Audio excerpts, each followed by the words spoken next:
You will stand behind the bride and remember your place, Miss Ottilie, because tonight this family has no use for another woman pretending she belongs."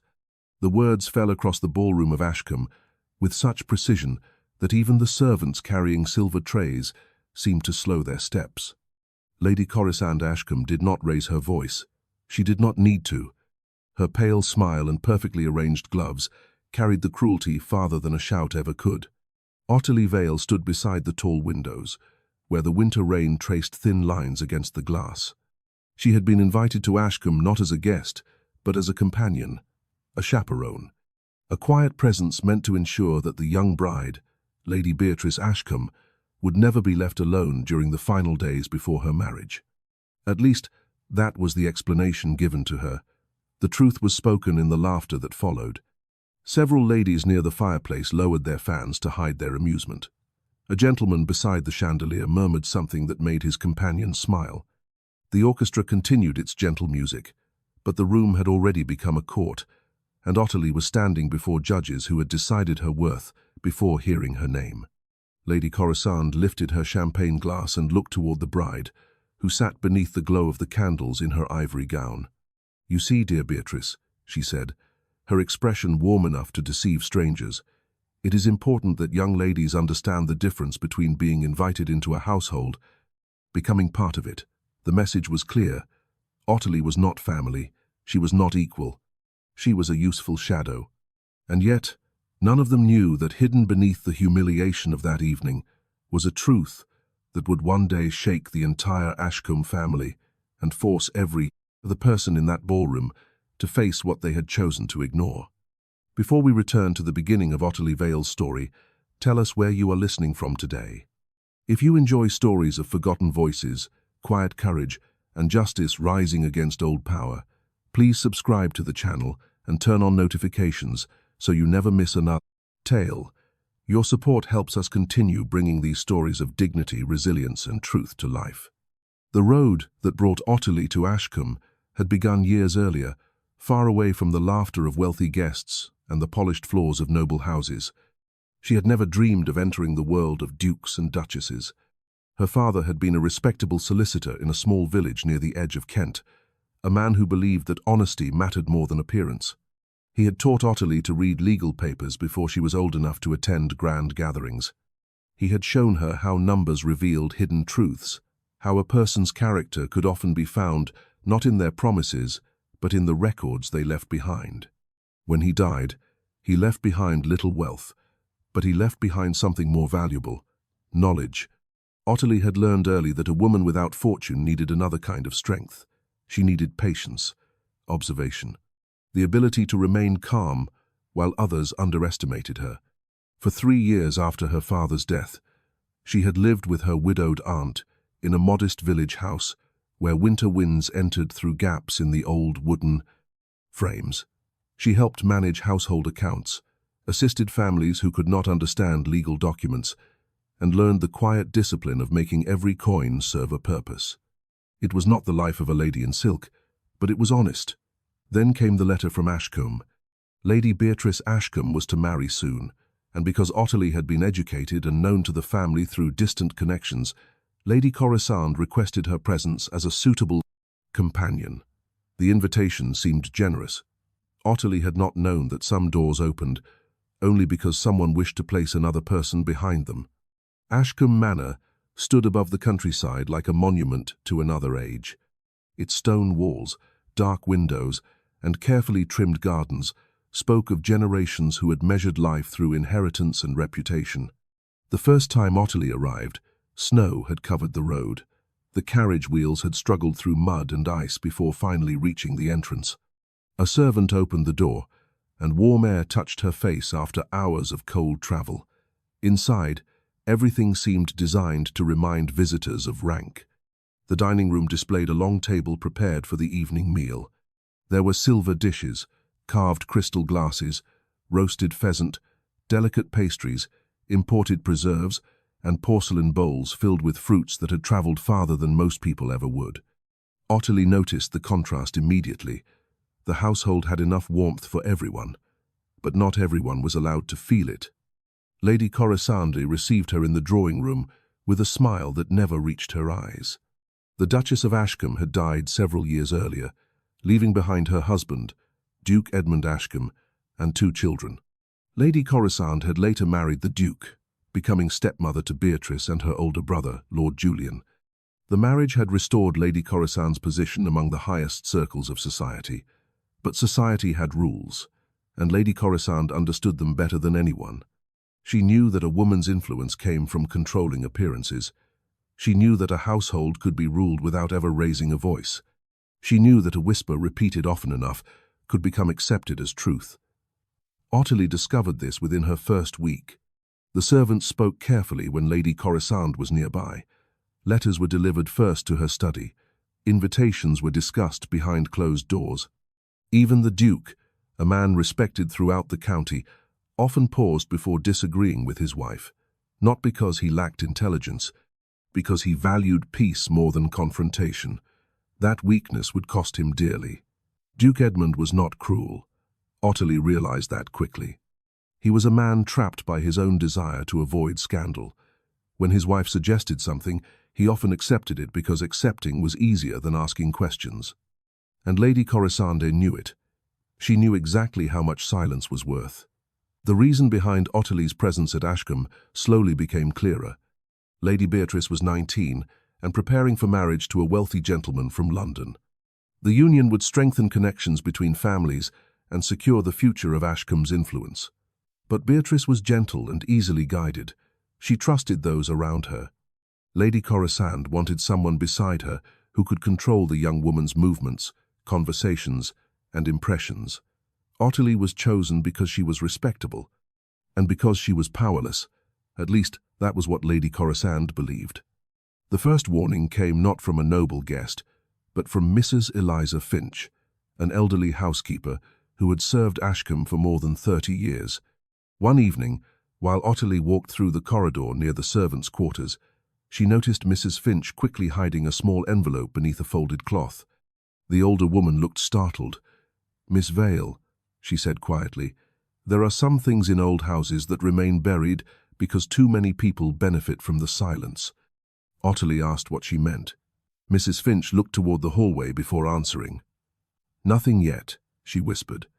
"But one day, someone will need to know why certain papers disappeared." Before Ottilie could ask more, footsteps approached. Mrs. Finch changed the subject immediately and began discussing kitchen supplies. The moment passed, but Ottilie remembered. She had always remembered details. A month later came the engagement ball, the very evening when Lady Corisande decided to remind everyone of Ottilie's place. The insult had not been accidental. It came after Ottilie had spent the afternoon helping Lady Beatrice prepare letters to guests. She had noticed several invitations that had been removed from the final list. Names of families who had known the late Duchess were missing. When Ottilie gently mentioned it, Lady Corisande's expression changed. "Those families are no longer important to Beatrice's future," she had replied. Ottilie had not argued, but she had noticed. And Lady Corisande had noticed that she noticed. That was why, beneath the ballroom lights, she chose humiliation. A woman who was publicly embarrassed was less likely to ask questions. That was the plan. After the guests began moving toward the dining room, Ottilie remained near the edge of the ballroom. She had no intention of causing another scene. Then someone approached. The Duke of Ashcombe. Edmund Ashcombe was older than the gentleman seeking marriage among the younger generation, but his presence still carried authority. He had spent years being obeyed, yet that evening he looked less like a ruler and more like a man who had suddenly realized he had allowed something unfair to happen. "Miss Vale," he said quietly. Ottilie turned. The Duke glanced toward his wife, then back to her. "I believe you have spent enough time standing alone." Before she could respond, he offered his hand. The musicians had just begun a new piece. The Duke asked her to dance. The room noticed. That was the moment everything changed. Not because a dance was extraordinary, not because a duke offering his hand erased an insult, but because everyone in that room understood what such a gesture meant. A woman who had been placed at the edge of society had just been invited to stand in the center. Lady Corisande watched from across the room. Her smile remained, but her fingers tightened around her fan. Ottilie accepted the Duke's hand, though she knew this simple act would have consequences. As they moved across the floor, she saw the faces around her: curiosity, disapproval, surprise, and something else: fear. Not fear of her, fear of what she might know. Later that night, unable to sleep, Ottilie walked through the quiet corridors of Ashcombe. The great house had changed after midnight. The laughter was gone. The chandeliers had been dimmed. Only candles remained burning beside portraits of ancestors who had once believed their names would protect them forever. As she passed the library door, she noticed something unusual: a thin line of candlelight beneath it. The Duke's library was normally locked after evening hours. Ottilie stopped. Then she heard voices. One belonged to Lady Corisande. The other belonged to someone she did not recognize. She moved closer to the door, careful not to make a sound. The words were quiet, but one phrase reached her clearly: the original document must never be found. Ottilie stood frozen in the darkness. For the first time since arriving at Ashcombe, she understood that the cruelty shown toward her was not only about pride, it was protection. Someone was protecting a secret, and whatever waited inside that locked library was the reason Lady Corisande had wanted Ottilie to remember her place. She did not return to her chamber immediately. For the first time since entering Ashcombe, Ottilie felt the weight of the house differently. It was no longer merely a place where powerful people displayed their wealth. It was a place where silence had been carefully arranged, where every closed door protected something, and where every servant who lowered their eyes might know more than they dared to say. She waited until the voices inside the library faded. Then the door opened. Ottilie stepped back into the shadow of a portrait hanging along the corridor. Lady Corisande emerged first, her expression composed, her black silk gown barely making a sound against the carpet. Behind her came a gentleman Ottilie had never seen before. He carried a leather case beneath his arm and avoided looking toward the main staircase. A solicitor, Ottilie thought. Not a guest, not a friend. Someone called because papers mattered. The gentleman paused near the entrance hall. "You understand the importance of this remaining private," Lady Corisande said. "Of course, madam," the man replied. "But if the original is still within the estate, there remains a risk. The original." Ottilie felt the words settle in her mind. Not a rumor, not a misunderstanding. A document existed, and someone wanted it hidden. Lady Corisande looked toward the staircase. "The girl from the village is more observant than expected," she said quietly. Her questions about the invitations were unnecessary. Ottilie's heart tightened. She had been noticed. The gentleman adjusted his gloves. Then perhaps she should be removed from the household before she becomes troublesome. For a moment, the corridor seemed colder than the winter air outside. But Lady Corisande did not answer immediately. "No," she said at last. "Not yet." Her voice carried the confidence of someone who believed she still controlled every piece on the board. A sudden dismissal would create questions. Let her believe the dance changed her position. Let her enjoy the attention for a few days. Then she will learn that being noticed by a duke does not make a woman powerful. They walked away. Ottilie remained still until their footsteps disappeared. She had heard enough to understand one thing. The dance had not protected her. It had marked her. The following morning, Ashcombe continued as though nothing unusual had happened. That was the most unsettling part. The breakfast room was bright with candlelight, despite the grey sky beyond the windows. The rain had returned, tapping steadily against the glass. Servants moved quietly between the guests, carrying fresh bread, warm tea, and dishes prepared with careful attention. Lady Corisande sat at the head of the table, as though she had not spent the previous night discussing how to silence another person. She spoke pleasantly about the upcoming wedding arrangements. "Lady Beatrice, you must remember that a bride's first duty is to bring harmony into her husband's home." The young woman lowered her eyes. "Yes, Mama." Ottilie watched carefully. She noticed how Beatrice hesitated before answering, how her fingers tightened around her teacup, how she glanced toward her brother, Lord Julian, as if hoping he would say something. He did not. That silence troubled Ottilie more than Lady Corisande's cruelty, because it meant the entire household had learned the same lesson. Truth was dangerous when comfort depended on pretending. After breakfast, Ottilie found Mrs. Finch in the servants' passage near the kitchen. The older woman was sorting linens while the younger servants moved around her. "Miss Vale," Mrs. Finch whispered, "you should be careful." Ottilie looked at her. "You know what they are hiding." The housekeeper stopped folding. "I know enough to understand that old papers can ruin new arrangements." She glanced toward the corridor.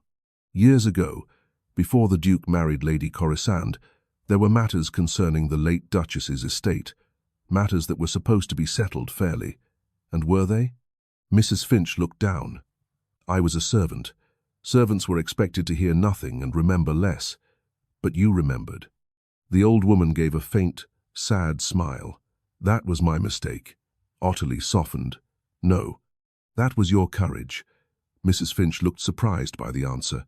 No one had ever called her memory a form of courage before. She reached into a small wooden box, hidden behind the folded cloth. Inside was a single piece of paper, aged and carefully preserved. "I cannot give you what you seek, Miss Vale. I do not have the power to open that library. But I can tell you this. The late Duchess trusted very few people, and one of them was my husband." Ottilie carefully unfolded the paper. It was not the document itself. It was only a name, a solicitor in London, a man who had handled the Duchess's affairs before his death. Ottilie studied the writing. Why would Lady Corisande fear an old solicitor? Mrs. Finch looked toward the kitchen doorway. Because some people inherit houses, others inherit secrets. That evening, Ottilie returned to her room and placed the paper beside her candle. She knew she could not simply accuse a duchess's wife based on whispers and suspicion. She knew reputation was a weapon sharper than any blade in Victorian society. A woman without a title could lose everything by speaking too soon. But she also knew something else. Her father had taught her that records told stories people tried to bury. For the first time in her life, she began preparing a plan not to survive quietly, but to discover the truth. She would write to the London solicitor. She would observe every account book she was allowed to see. She would remember every conversation, every name, every hesitation. And when the time came, she would not stand before Ashcombe as a frightened companion who had been invited to chaperone a bride. She would stand as the woman who had uncovered why someone had been so desperate to keep the past locked away. But before Ottilie could send her letter, a new message arrived at Ashcombe. It was from London, and the name written on the envelope was the same name Lady Corisande had hoped no one would ever speak again. The name written on the envelope was the same name Lady Corisande had hoped no one would ever speak again. Ottilie held the letter for several moments before opening it. The seal was plain. There was no family crest, no mark of importance, nothing that would attract attention from anyone passing through the corridor. Yet her hands remained still, because she understood that ordinary things often carried the greatest danger. She returned to her room and closed the door. The fire in the grate had burned low, leaving only a faint warmth against the winter air. Outside, the rain continued to fall over Ashcombe, turning the gardens into a dark reflection of the sky. She broke the seal. The letter was brief. The solicitor from London confirmed that he had received her inquiry, but he could not discuss the matter through ordinary correspondence. He requested a meeting in London at the earliest opportunity. At the bottom of the page was one final sentence. The affairs of the late Duchess of Ashcombe were never concluded as they should have been. Ottilie read the words again, not because she did not understand them, because she understood them too well. Someone had taken something that did not belong to them. The question was what? And why had Lady Corisande been willing to risk her reputation to keep it hidden? The answer did not come from the letter. It came from the household itself. Over the next several days, Ottilie watched more carefully than before. She attended to Lady Beatrice, helped arrange wedding details, and maintained the calm expression expected of a respectable companion. But beneath that calm, she was collecting pieces. She noticed that Lady Corisande rarely entered the library alone. She noticed that certain account books disappeared whenever Lord Julian asked about estate expenses. She noticed that the Duke avoided conversations about his first wife's belongings.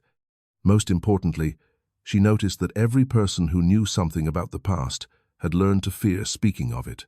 One afternoon, while helping Lady Beatrice sort through wedding invitations, Ottilie found another strange detail. Several letters had been returned unopened. The envelopes belonged to families who had been close to the late Duchess. Why would invitations sent to respected families be removed? Beatrice looked uncomfortable when Ottilie mentioned it. I was told those families were no longer suitable. Ottilie studied the young woman's face. And did you believe that? Beatrice hesitated. I believed I was supposed to. The answer stayed with Ottilie. Not every victim of a powerful person knew they were being controlled. Sometimes control worked best when it felt like protection. That evening, a storm covered the countryside. The wind pressed against the windows of Ashcombe, and servants moved quickly through the halls carrying candles from room to room. Ottilie was returning from the small sitting room when she noticed movement near the library. The door was not fully closed, a mistake or a trap. She stopped at a distance. Inside, she heard Lord Julian speaking with Lady Corisande. The young heir sounded uneasy. I do not understand why this must continue, he said. If there is nothing wrong, why hide it? Lady Corisande answered calmly. Because people do not judge facts, Julian. They judge appearances. A scandal can destroy a family before the truth ever has a chance to speak. There was silence. Then Lord Julian spoke again. But if the papers are discovered? Ottilie felt her breath slow. Lady Corisande replied. Then we make certain they are discovered too late. Ottilie moved away before they could notice her. The words followed her down the corridor. Discovered too late. Not destroyed. Not missing. Hidden. That difference mattered, because hidden things could still be found. For the first time since arriving at Ashcombe, Ottilie allowed herself to consider that she might not be alone. The solicitor in London knew something. Mrs. Finch knew something. Perhaps others did as well. The truth was not gone. It had simply been scattered. The next morning, Ottilie made a decision. She would travel to London, not openly as someone investigating Ashcombe. That would be impossible. Instead, she would go under the simple explanation of purchasing items for Lady Beatrice's wedding preparations. A respectable reason, a harmless reason. At least, that was what everyone would believe. When she informed Lady Corisande of the journey, the older woman smiled. How thoughtful of you, Miss Vale. I am pleased to see you finally understand your position within this household. Ottilie returned the smile. She did not correct her. Because for the first time in her life, she understood that allowing someone to underestimate her could be a form of strength. It was not surrender. It was strategy. The journey to London began 3 days later. As the carriage moved away from Ashcombe, Ottilie looked back at the manor standing beneath the grey winter sky. Months earlier, she had arrived there believing she had been given an opportunity. Then she believed she had been trapped. Now she understood something different. She had been placed exactly where someone feared she would look. And in London, among crowded streets, gas lamps, railway platforms, and people who cared less about old family names than the truth hidden inside documents, Ottilie would finally discover what had been taken from the late Duchess. But she did not yet know that the solicitor waiting for her would reveal a secret that changed not only the inheritance of Ashcombe, but the future of every person living beneath its roof. The carriage entered London beneath a sky heavy with clouds, and Ottilie felt the familiar sensation of standing between two worlds. Behind her was Ashcombe, a place where every hallway carried a memory, and every smile seemed to hide a calculation. Ahead was London, a city where titles still mattered, but where documents, business, and reputation could sometimes speak louder than inherited names. The streets were crowded with movement. Carriages passed along wet roads. Shopkeepers called to customers beneath covered entrances. The glow of gas lamps reflected against the rain, creating small islands of warmth in the cold evening air.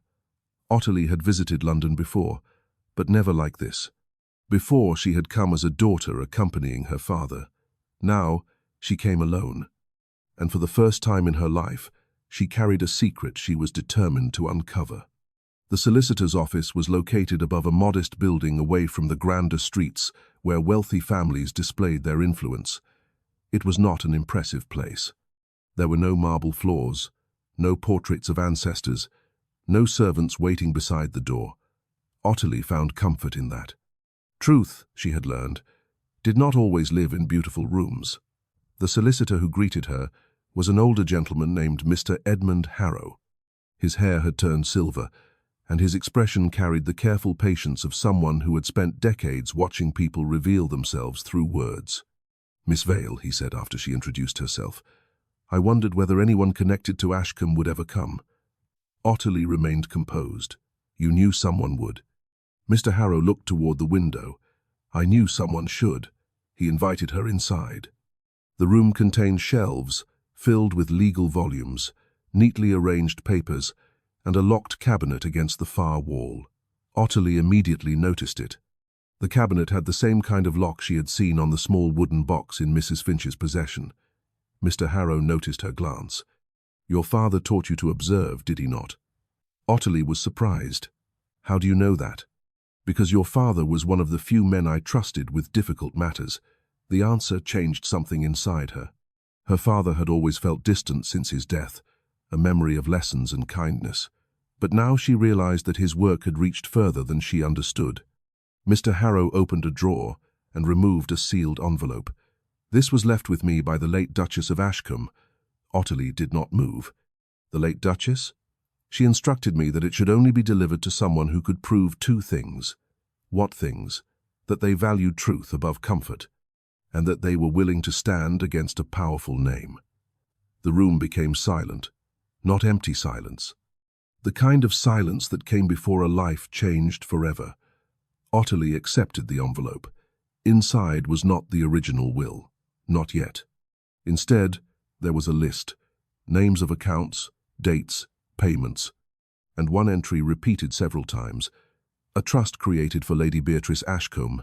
Ottilie read carefully. The money had not disappeared. It had been moved. The late Duchess had created a financial arrangement intended to protect her daughter's future. It was not unusual. A mother, ensuring security for her child, was common among wealthy families, but the records showed something else. After the Duchess's death, several payments had been redirected through accounts controlled by Lady Corisande, not stolen openly, not in a way that would immediately create scandal, simply altered, slowly, quietly. Ottilie looked up. She wanted control of Beatrice's inheritance. Mr. Harrow nodded, and more than that. He walked to the cabinet and unlocked it. From inside, he removed another folder. The Duchess feared that if anything happened to her, her daughter would become vulnerable. She knew her husband loved his children, but she also knew he avoided conflict. Ottilie thought of Duke Edmund, his silence, his hesitation, his desire for peace. The Duchess had understood him. The folder contained letters. Several were written by the late Duchess during the final months of her life. One sentence caught Ottilie's attention. "My husband is kind, but kindness without courage can leave others unprotected." Ottilie closed her eyes briefly. It was not an accusation. It was worse. It was a truth. The Duke had not created the injustice, but he had allowed someone else to continue it. When she returned to Ashcombe 2 days later, Ottilie carried no visible evidence, no dramatic papers, no accusations, only a clearer understanding. Lady Corisande greeted her in the drawing room.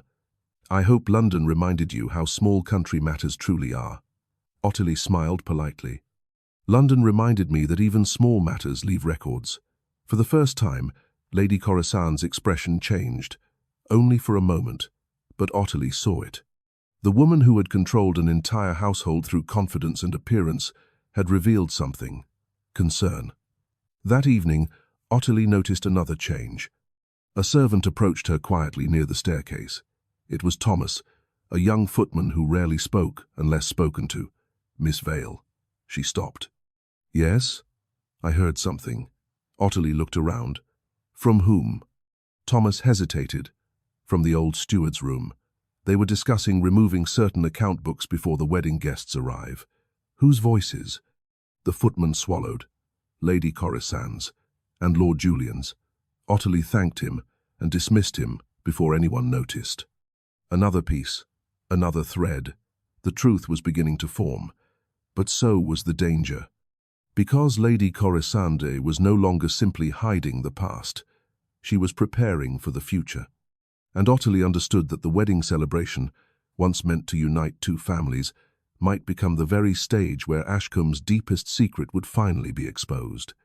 Yet before she could decide her next move, a message arrived from Mrs. Finch. Only 4 words were written on the paper. They found the missing book. Ottilie stared at the note. Because if the missing account book had been found, then someone else now possessed the evidence that could destroy Lady Corisande. And the question was no longer whether the truth would return. The question was who would reach it first. Ottilie did not wait until morning to discover the answer. The note from Mrs. Finch had been delivered without explanation, hidden beneath a folded handkerchief left in Ottilie's chamber. That alone told her how serious the matter was. The housekeeper, a woman who had served Ashcombe for decades, had always measured her words carefully. If she had risked sending a message after midnight, then the danger was no longer only hidden in old papers. It was moving. Ottilie wrapped herself in a plain wool shawl and left her room quietly. The corridor was dark except for the small flames of the candles placed along the walls. Ashcombe seemed different at night. The grand portraits, the carved wooden panels, the expensive furnishings, all of them appeared less like signs of greatness and more like witnesses waiting to speak. She found Mrs. Finch near the servants' staircase. The older woman looked exhausted. "Where is the book?"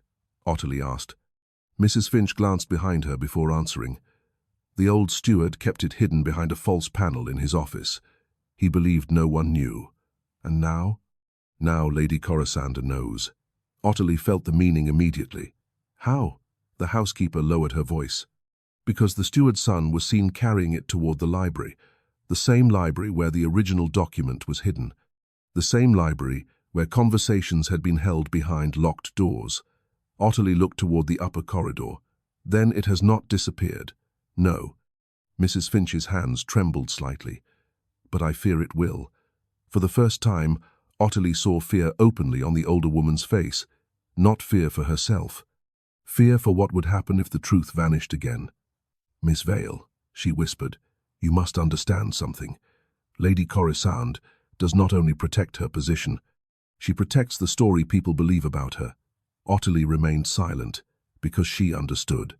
In Ashcombe, reputation was not merely an ornament. It was power. A woman could lose her future because of a rumor. A family could survive wrongdoing if enough people found the lie more comfortable than the truth. But the missing account book was different. It was not a rumor. It was proof. Before Ottilie could respond, footsteps echoed above them. Both women froze. Someone was walking through the corridor near the library. Mrs. Finch quickly pulled Ottilie into the shadow beside the staircase. They listened. The footsteps stopped. A door opened. Then a voice spoke. "Lord Julian." His words were quiet, but clear enough. "I do not know how much longer this can continue." Ottilie held her breath. Lady Corisande answered, "You have benefited from this arrangement more than anyone. That is not fair. Fairness is a luxury for people who have nothing to lose." The silence afterward felt heavier than the conversation itself. Ottilie closed her eyes. She had expected Lady Corisande to be calculating. She had expected manipulation. But hearing Lord Julian hesitate changed something. The injustice at Ashcombe was not held by one person alone. It survived because people accepted pieces of it. Some acted, some lied. Others simply looked away. Lord Julian spoke again. "If the book is found, Father will know." Lady Corisande's reply was colder. "Your father has had years to ask questions. He chose not to." That was the moment Ottilie understood the true weakness of Ashcombe. Not greed, not ambition, silence. The footsteps moved away. Only when the corridor was empty did Mrs. Finch release her breath. "You heard it," she whispered. "Yes, and now I know what must be done." Mrs. Finch looked at her. "What?" Ottilie looked toward the library door. The book cannot remain hidden, but it also cannot simply be taken and presented without preparation. Lady Corisande will call it stolen. She will question the motives of anyone who reveals it. Ottilie thought of her father's lessons. Evidence mattered. But so did the moment when evidence was shown. She needed witnesses. She needed someone whose voice could not be dismissed. And she needed the truth to return to the same kind of room where her humiliation had begun. The ballroom, the place where people laughed, the place where they decided her position, the place where they would eventually hear why she had never truly belonged beneath their judgment. The following morning, Ottilie received another surprise. Duke Edmund requested her presence in the library. For a brief moment, she wondered whether Lady Corisande had discovered everything, but when she entered, she found only the Duke standing beside his desk. He looked older than he had the night of the ball, not weaker, just tired. "Miss Vale," he said, "I owe you an apology." Ottilie remained careful. "For what reason, Your Grace?" The Duke looked down. "For allowing you to be treated as though you were beneath this household." She did not expect those words. Not from him. He walked toward the window. "My wife tells me many things. For years I believed she was protecting Ashcombe." He paused. "Now I am beginning to wonder whether she was protecting only herself." Ottilie studied him. "Did you know about the missing documents?" The Duke's expression changed. "Only slightly, but enough." "I knew there were disagreements after my first wife's death." "Disagreements?" A painful silence followed. "No, not disagreements. Accusations. For years I convinced myself they were misunderstandings." Ottilie felt a quiet disappointment.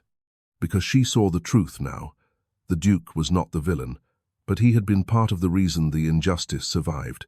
He had chosen comfort, and comfort had allowed others to suffer.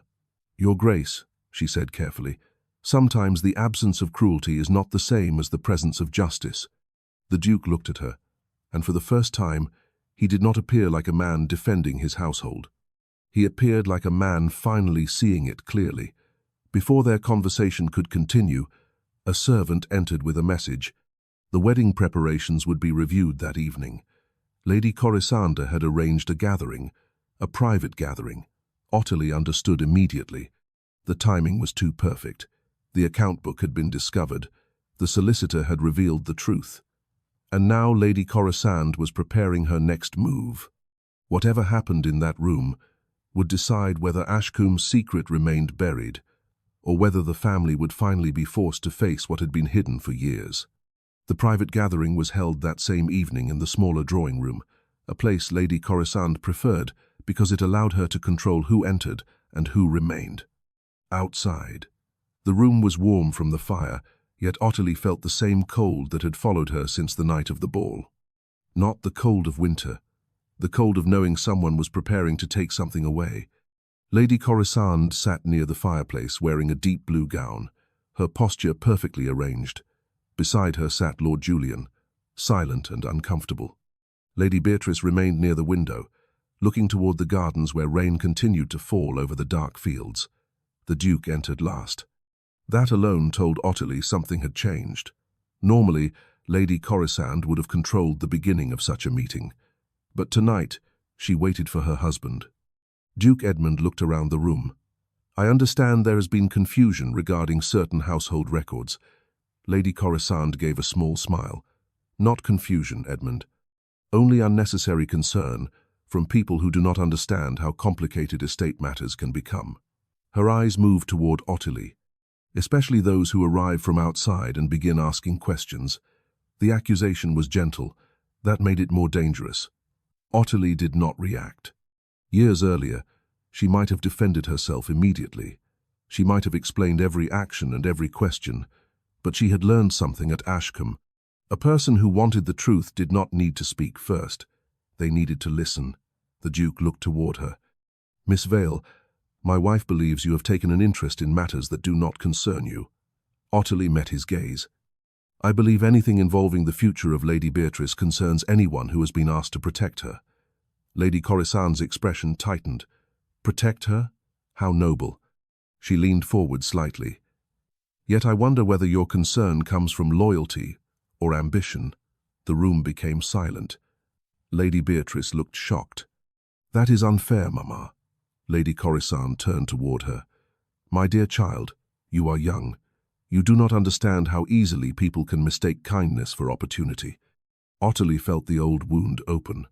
The same judgment, the same assumption, that because she had little wealth, she must desire someone else's. But this time, she did not feel powerless, because the truth was no longer only inside her, it existed beyond her. Duke Edmund noticed the exchange. Enough. His voice was quiet, but the room changed. Lady Corisande looked at him. Enough? Yes. He stood near the center of the room. For years, I have allowed difficult matters to remain unspoken because I believed silence would preserve this family." He paused. I was wrong. No one moved. The fire cracked softly. The Duke continued, "I have learned that silence does not remove a problem. It only gives it time to grow." Lady Corisande's composure finally weakened. "And who has convinced you of this?" The Duke looked toward Ottilie. No one. That answer surprised even her, because it meant he was finally making a decision without waiting for someone else to guide him. But Lady Corisande recovered quickly. "Then perhaps we should discuss facts rather than emotions." She turned toward the desk.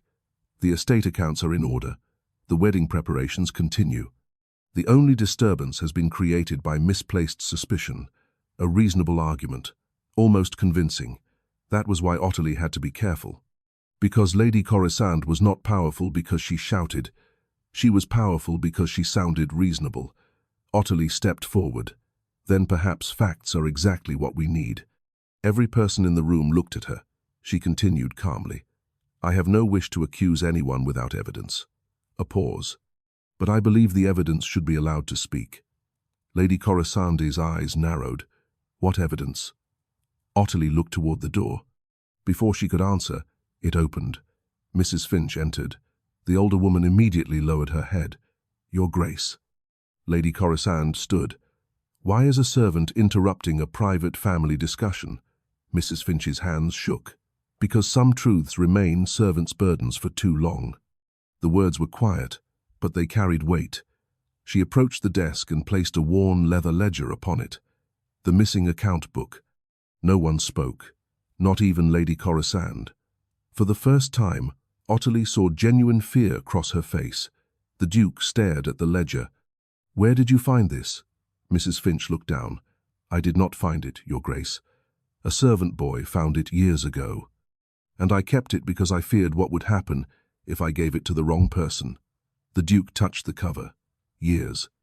That single word carried the weight of everything that had been avoided. Lady Corisande stepped forward. "This proves nothing." Her voice returned. "A ledger can be misunderstood. Numbers can be explained." Ottilie looked at her. "Yes, they can, and that is why they must be examined, not hidden." The room fell silent, because everyone understood what she meant. The time for whispers was ending. The time for explanations had begun. But before the ledger could be opened, a servant entered, carrying another message. The seal belonged to a London solicitor, Mr. Edmund Harrow. The Duke took the letter. His face changed as he read the first lines. Then he looked at Lady Corisande, not with anger, with something far more painful, recognition. Because whatever explanation she had prepared, the past had already begun returning to Ashcombe. And this time, it had brought witnesses. The Duke remained standing with the letter in his hand. For several moments, no one moved. Lady Corisande was the first to recover. "A solicitor's letter does not prove wrongdoing, Edmund."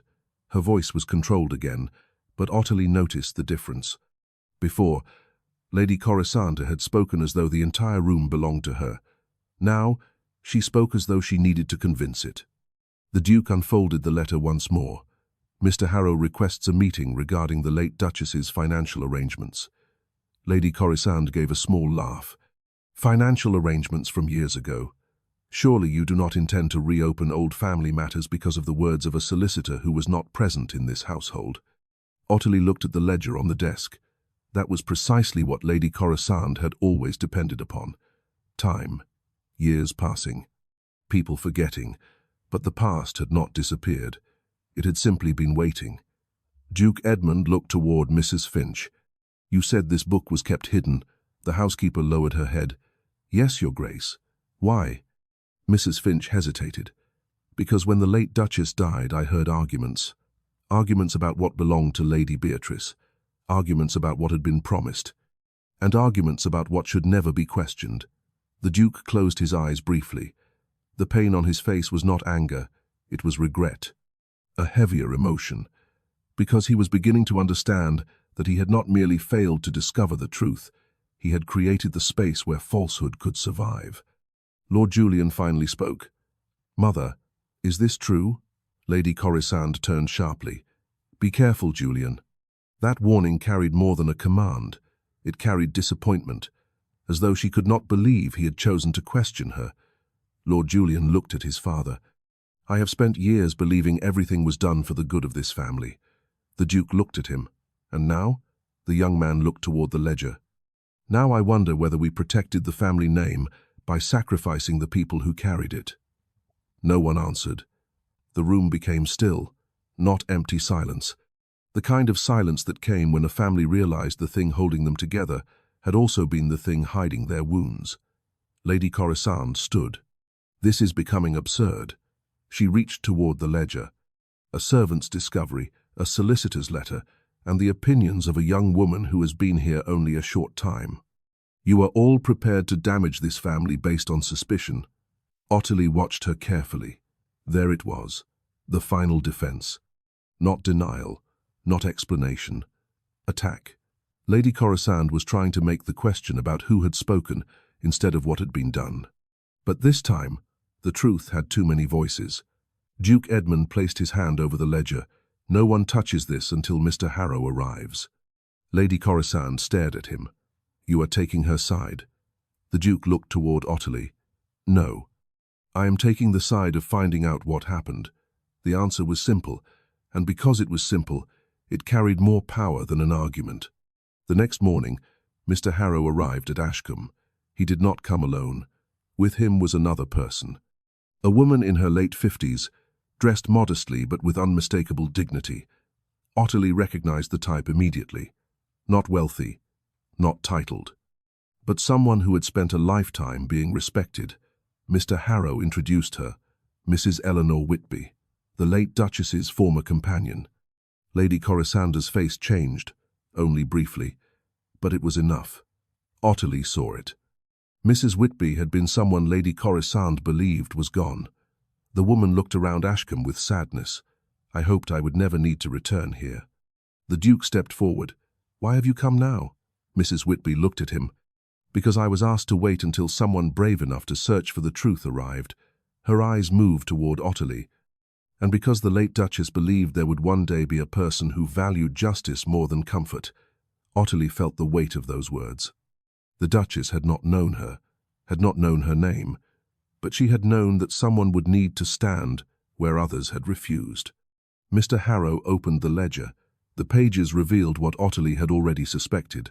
Payments, transfers. Amounts moved away from the trust created for Lady Beatrice. But the ledger alone was not enough. Then Mrs. Whitby removed a folded letter from her bag. "This is the Duchess's handwriting." Lady Corisande immediately stepped forward. "That letter proves nothing." Mrs. Whitby looked directly at her. "It proves that she knew." The room froze. She knew the arrangements made for Lady Beatrice. She knew the money was protected for her future. And she knew the Duke had not been told everything. Duke Edmund took the letter with shaking hands. He read silently. Ottilie watched his expression change line by line. At first there was confusion, then disbelief, then something close to shame. Because the letter did not accuse him of cruelty. It described his wife's fear that he was too willing to trust those who appeared loyal. The person she feared most was not the one who acted openly against her. It was the one who could hide wrongdoing behind a pleasant smile. The Duke lowered the letter. Lady Corisande. For the first time, he said her name without affection. She remained silent. Because there was nothing left to explain. But Ottilie knew this was not the end. A secret could be revealed in a drawing room. A ledger could be opened. A letter could be read. Yet Ashcombe's greatest test was still waiting.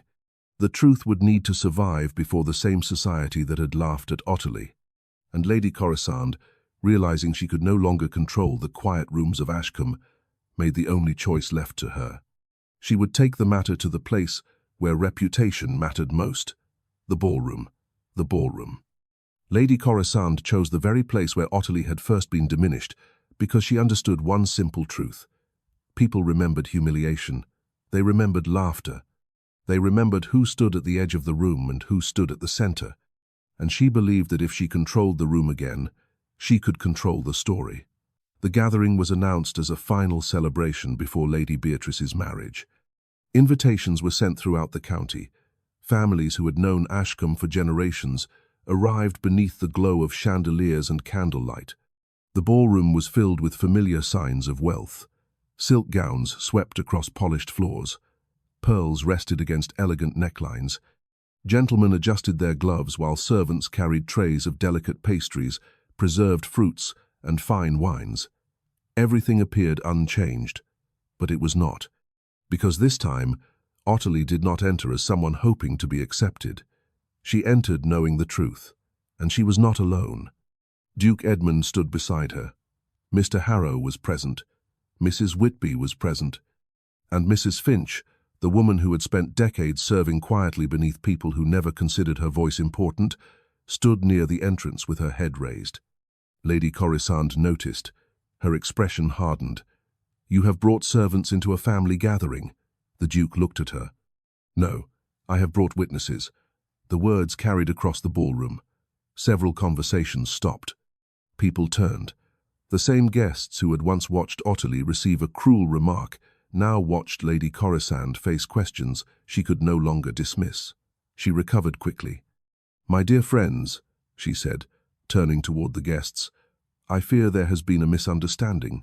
Her voice was gentle, almost sorrowful. "Miss Vale has become involved in private family matters and has unfortunately mistaken concern for evidence." A few guests exchanged uncertain looks. Ottilie understood the strategy immediately. Lady Corisande was not trying to prove herself innocent yet.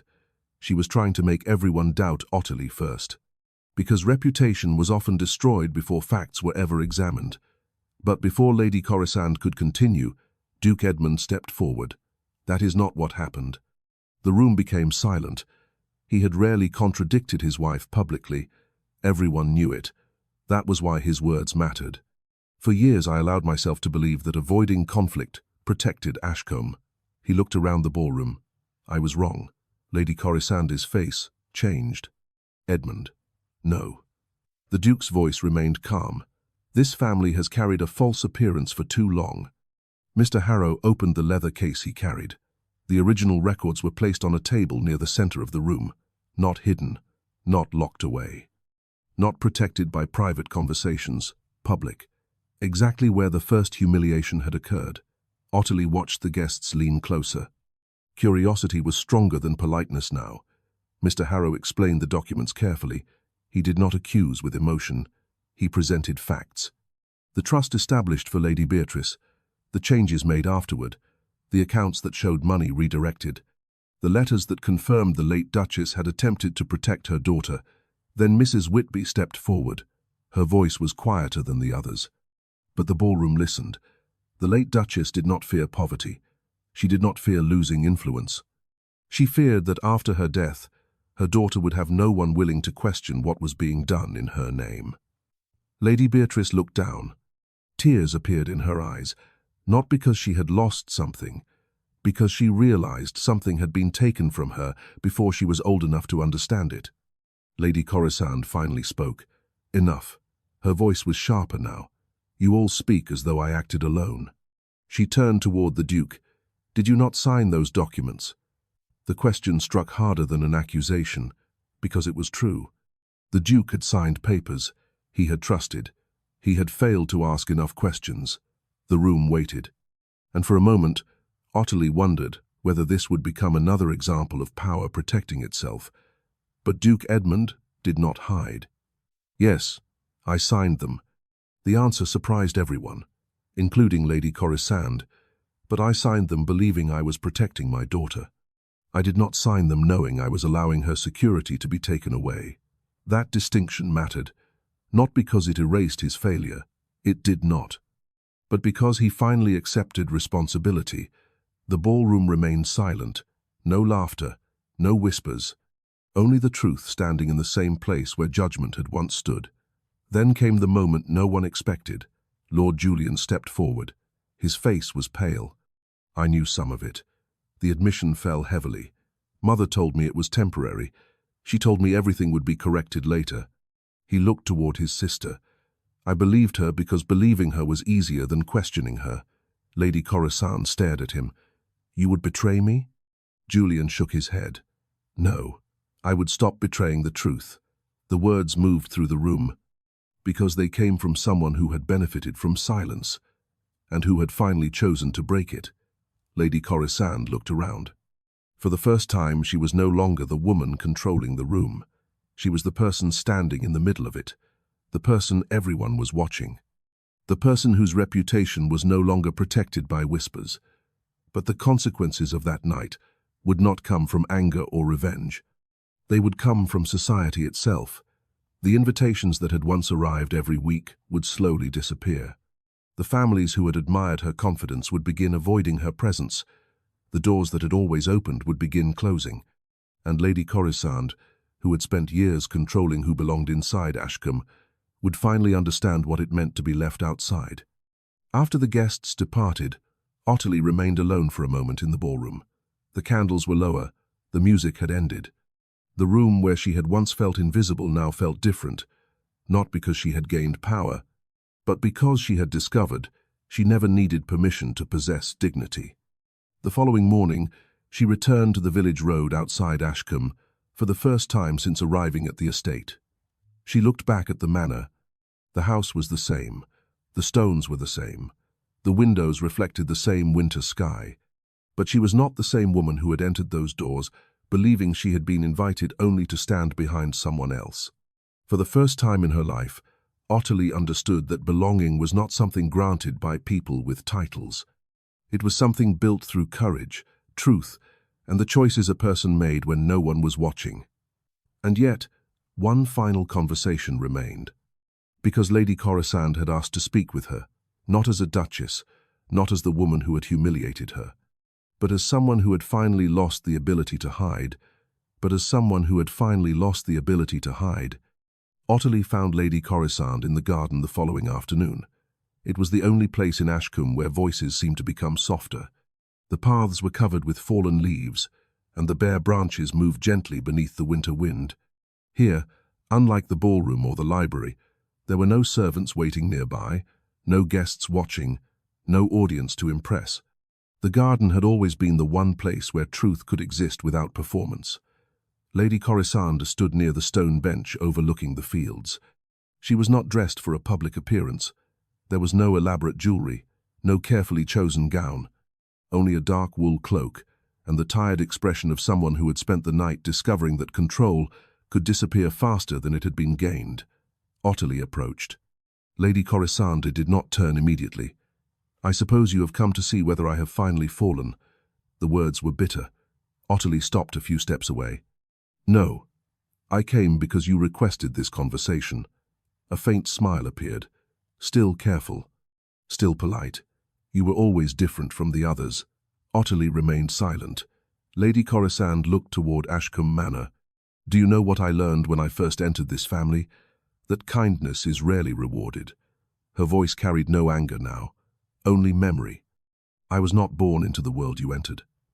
I had to fight for every opportunity, every invitation, every person who believed I belonged."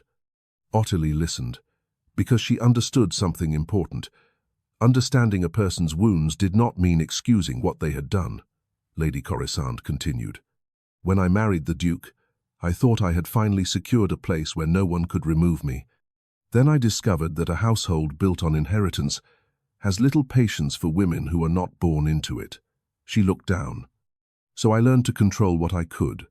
The papers, the servants, the conversations, the appearances," Ottilie answered quietly, "and eventually the control became more important than the people you were protecting." Lady Corisande did not deny it. That was the first honest thing she had done in a long time. Yes, the admission was almost too quiet to hear. For years, Ottilie had imagined this moment differently. She had imagined anger, a confession filled with excuses, a final attempt to blame everyone else. Instead, she saw something far more complicated. A woman who had allowed fear to become cruelty. A woman who had hurt others because she believed being powerful was the only way to remain safe. Lady Corisande turned toward her. "Will you forgive me?" The question remained between them. Ottilie looked at the woman who had publicly humiliated her, the woman who had tried to silence her, the woman who had nearly taken away Beatrice's future. She thought of forgiveness, not as forgetting, not as pretending nothing had happened. but as choosing what weight she would carry forward. "I understand why you became this person," she said. Lady Corisande looked surprised. "But I cannot pretend the harm did not happen." The older woman lowered her eyes. "No, you should not." Ottilie continued, "Some things can be repaired, some things cannot, and the truth is, you must live with the difference." Lady Corisande nodded slowly. For once, she did not demand acceptance. She did not ask for sympathy. She simply stood there and accepted the consequence of hearing the truth. Weeks later, Ashcombe changed. Not dramatically, not overnight. Real change rarely arrived like a grand announcement. It came quietly. The accounts were corrected. Lady Beatrice's trust was restored. The wedding proceeded with the arrangements originally intended for her future, rather than for another person's influence. Duke Edmund began taking a more active role in managing the estate. He spent less time avoiding difficult conversations and more time having them. Lord Julian, who had once inherited comfort without questioning its cost, began working directly with the estate records. He did not ask for praise. He understood that rebuilding trust required patience. And Ottilie? She did not remain at Ashcombe as a dependent companion. She returned to London for a time, where Mr. Harrow helped her establish work assisting families who needed help understanding legal documents and financial matters. The skill her father had taught her became her own path. Not a gift from a noble household, not a favor from a powerful man. Her own work. The first time she earned enough through her own efforts to support herself completely, she sat alone in a small rented room, overlooking a London street. The room was modest. The furniture was simple. The fire was not as large as the one at Ashcombe, but the warmth felt different, because it belonged to her. Years later, when people spoke of the events at Ashcombe, they did not remember only the scandal. They remembered the woman who entered a grand house, believing she had no power, and left knowing that truth itself could become power. They remembered that the quietest voice in the room had been the one that refused to disappear. And in the garden of Ashcombe, where Ottilie had once stood as an outsider, there remained a simple wooden bench beneath the old trees. A place where people later said she had learned the most important lesson of her life. Not every door that closes is a rejection. Sometimes it is the path toward finding the door that was always meant to open. If this story of courage, dignity, and justice touched your heart, please like, subscribe, and support the channel for more stories of forgotten voices finding their truth. The story did not end with the judgment of a ballroom. It continued in the quieter places where lives were rebuilt. Years after the events at Ashcombe, Ottilie returned once more to the estate during a winter afternoon. The journey was different from the first time.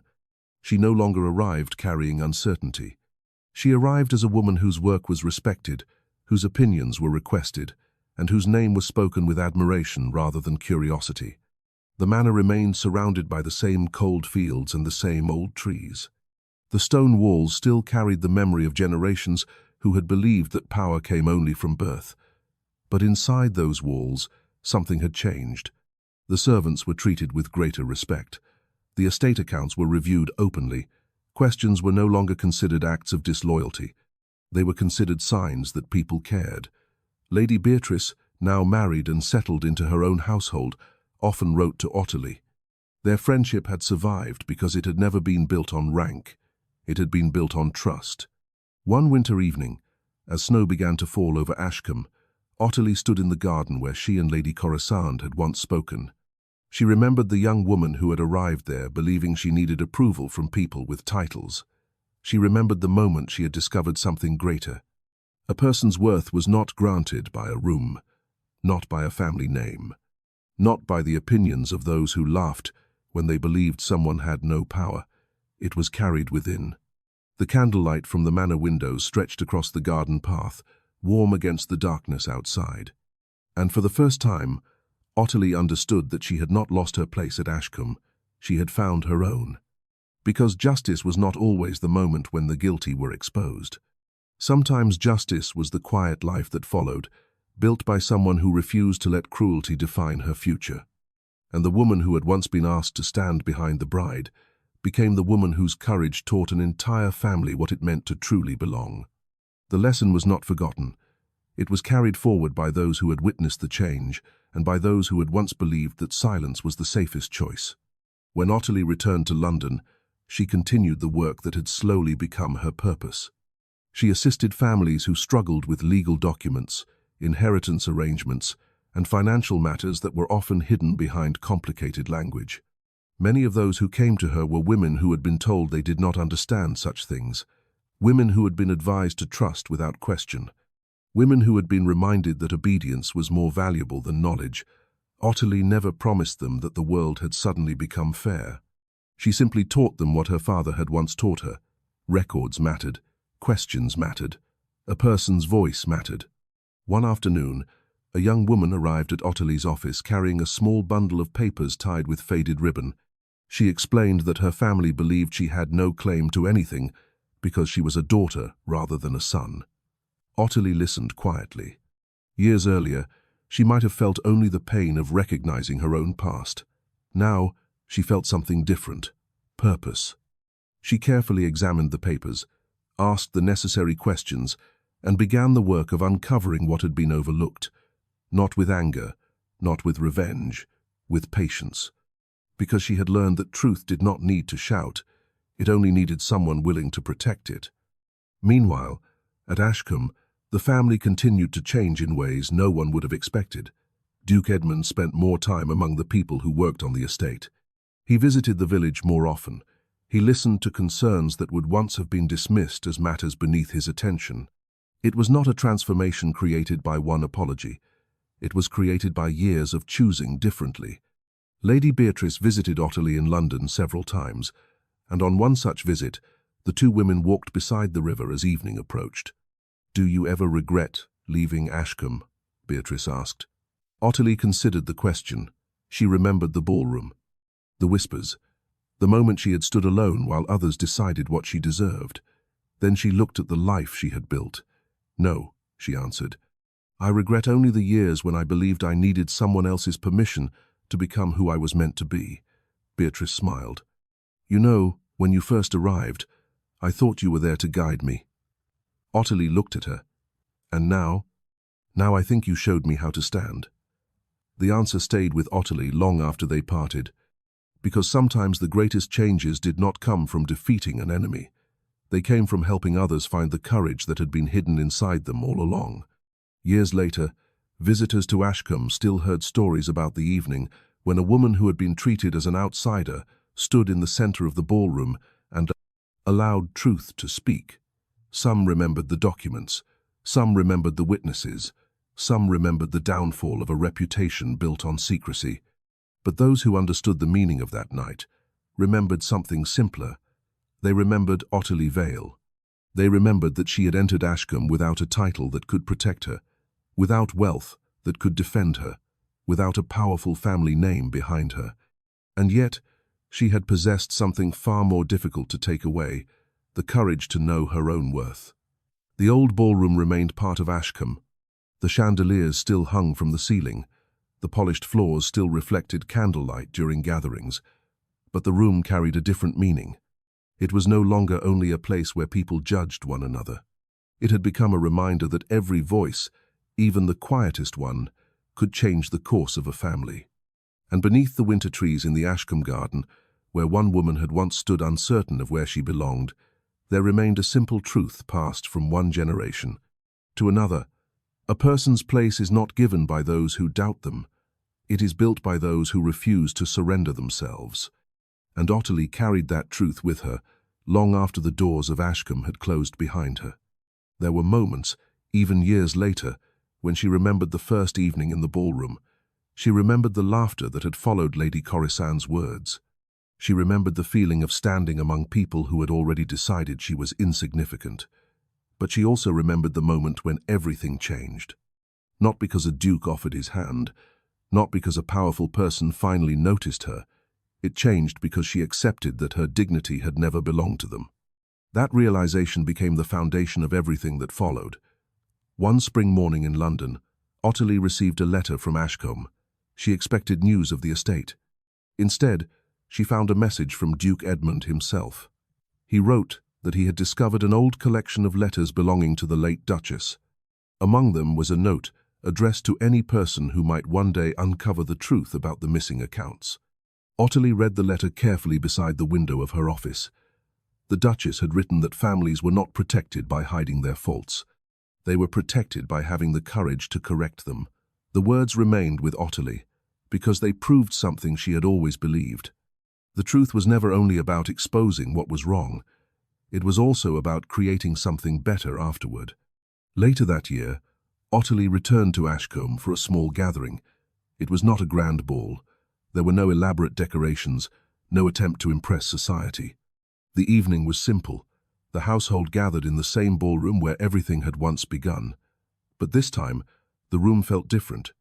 The servants stood among the guests instead of hidden behind doors. Lady Beatrice spoke freely about her own choices. Lord Julian discussed improvements to the estate with people whose opinions had once been ignored. And when Duke Edmund raised his glass, he did not speak about the greatness of the Ashcombe name. He spoke about responsibility. Ottilie looked around the room. The same walls, the same chandeliers, the same floor where she had once stood alone. Yet nothing was the same. Because a place was not changed by replacing its furniture, it was changed by changing the hearts of those who lived inside it. As the evening ended, Ottilie stepped into the garden one final time. The winter cold had passed. New leaves had begun to appear on the trees. The path that had once felt endless now seemed familiar. She understood then that her journey had never truly been about being accepted by Ashcombe. It had been about learning that she could leave any place that refused to see her and still remain whole. The world would continue to judge people by titles, wealth, and family names. But there would always be those who remembered a quieter lesson. That courage did not always arrive with a grand declaration. Sometimes it arrived as a woman opening a locked box. Sometimes it arrived as a servant speaking after years of silence.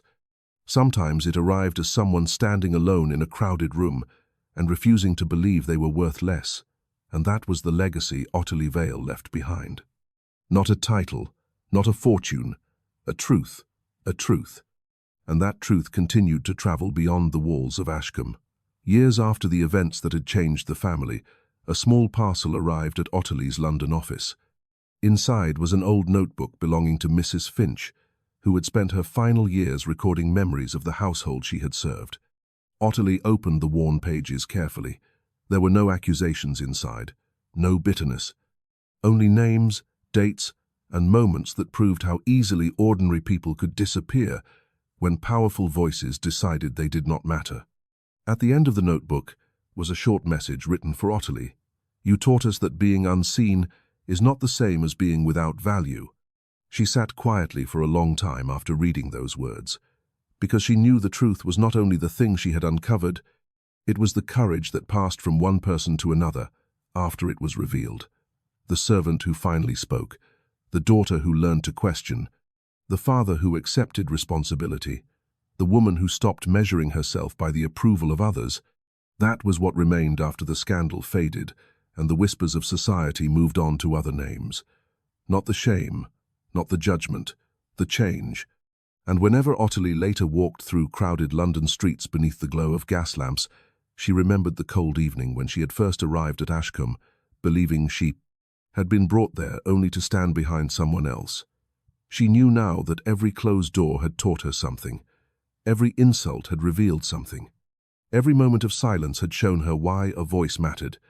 Because a person could lose a place at a table. A person could lose the protection of a name. A person could lose the comfort of being accepted by those who never truly understood them. But they could never lose the worth they carried within themselves.